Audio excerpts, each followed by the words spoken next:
Hi, and welcome back to the Cheeky Crypto Podcast. My name's Chris, and it's fantastic to have you back with us for another podcast video. And in today's podcast video, I'm going to have a look at reasons why Bitcoin and cryptocurrency could be at risk of another significant pullback. I'm just going to cite two reasons why I think this is a possibility, and perhaps even future black swan events. If you enjoy this sort of content, mash up the like button, subscribe if you haven't subscribed already, tap in that bell, selecting all the notifications so you never miss a podcast. And why not jump down into the Discord? It's absolutely free to join our Discord. Over 6,700 individuals supporting one another navigate this space safely. It's a fantastic community, and there's lots going on in the Discord. It's definitely worth its weight in gold being part of that community. Right, let's get down to the desktop.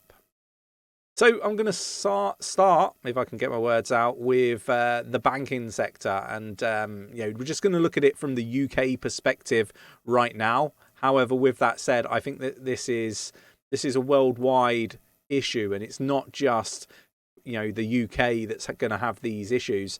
And my first kind of reason why I think we could see a significant pullback in the market upon, this pullback that we recently had is the fact that I think the banking sector is, going to potentially try to stop losing liquidity through cryptocurrency investment by making it very, very difficult, or even where I think it could go, impossible to invest in cryptocurrency.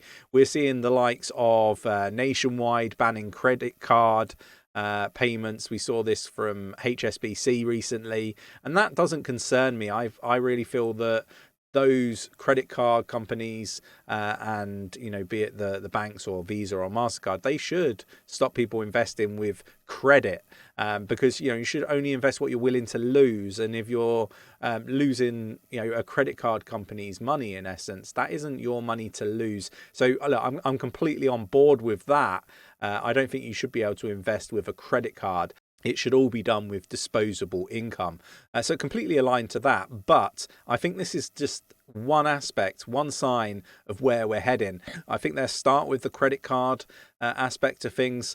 We've already seen banks looking to minimize the amount that people can actually invest in cryptocurrency. So, for example, they limit it maybe by day, maybe by week, maybe by month. We've seen some limits for some UK banks at $2,000. Or £2,000. You can not invest more than £2,000 a month in cryptocurrency from your bank using your debit card and your earned cash. So look, that stuff I don't agree with, and I think that's where we're heading. I think there's even banks that will not onboard or allow you to onboard onto any exchange. Some are limited to maybe Coinbase is the only one you can onboard onto, and so forth. Let me know your thoughts and opinions on all of this. But let me know whether you've experienced problems with banks in the UK or abroad. Really interested to get a good understanding of like Europe, Africa and the US. Really interested to see what people's experiences are. And I'm really talking about like your debit cards, the cash that you have in the bank that you own, that's yours, not really credit card aspect of things. I'm not too fussed about that. But I am interested to see, what limits are in place currently and what your experiences are. So do let me know in the comments below. I think, it'd be really insightful to get a good understanding, a well-rounded understanding of, a global sort of viewpoint of it rather than just the UK. But I do think that it'd be the same in the UK and the US and other parts of the world. So let me know your thoughts and opinions. But, basically the banks are citing risk, for consumers, the risk of scams and all that sort of stuff. But for me, I think it's more to do with keeping the money in the traditional banking system because whilst it's not in their bank, they can't utilize your money. And ultimately, this is the point that I keep raising. It is your money. You should be able to do what you wish with it. Now, I've gone into the bank and I've tried to withdraw £5,000 and, I've had to take ID in. I've had to explain why I want the £5,000. I want the £5,000 because it's fucking mine. And it's none of your damn business. But if you don't give them a reason, they won't give you your money. And this is for me a really scary situation, because ultimately they're in control of your money, and they dictate to you whether you can have it or not. And I don't think this is a good route to be going down. And I question where that's heading when it comes to cryptocurrency and blockchain technology. Let me know your thoughts and opinions in the comments below. But I think this is one reason why we could see the crypto space start to crash. Imagine if all banks stopped people onboarding crypto or onto crypto exchanges, for example, onboarding onto crypto exchanges, if I get my words out. Imagine if all banks stopped that from happening. How are you going to get crypto? I think there is a few routes that you could go down, but I imagine they get closed off relatively quickly. But if they did that, what does that mean for cryptocurrency and blockchain technology? Really interested to see how that plays out.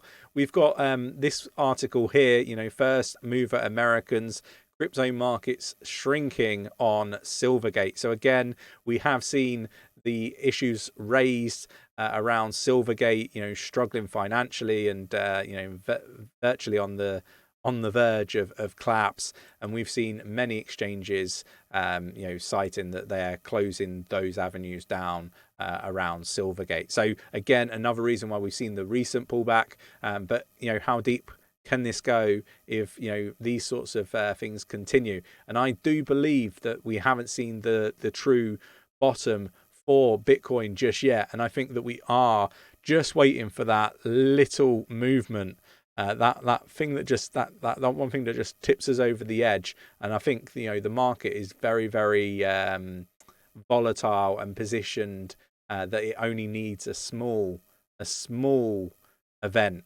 to literally tap it over the edge. And remember, whales aren't buying, right? We want to be clear on this. Nick and myself have been talking about this a long time. We've got Ripple survey, and just try to flip a little bit bullish for a moment. If I can get my words out, can't talk today. Ripple survey, 97% of payment firms believe in the power of cryptocurrency.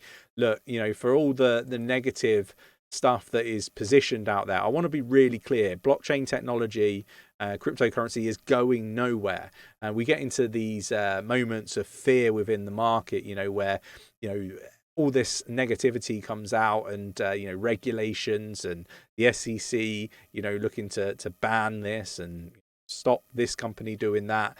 And, you get all these big, powerful, influential people in finance starting to say, it's going to zero and all that sort of stuff. This is a cycle. We get it every single time. So just be aware that when we see, these surveys and we get a true view of what people actually think that, are important, and they're more important, in my opinion, than some of the people that you see on TV that talk a good game when it comes to finance and, are very prominent from an influential point of view.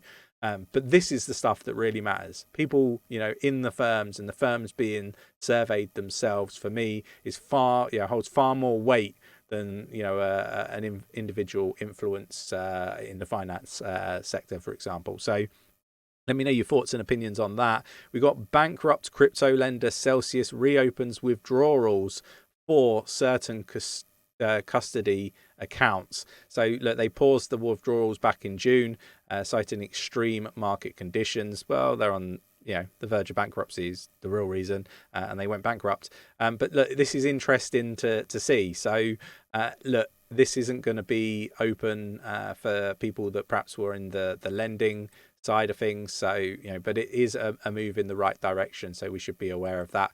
The other part that I want to, or risk or event that I think could pull the market down much, much further is this agenda around Binance. We got Binance CEO ponders exiting Voyager deal after US scrutiny.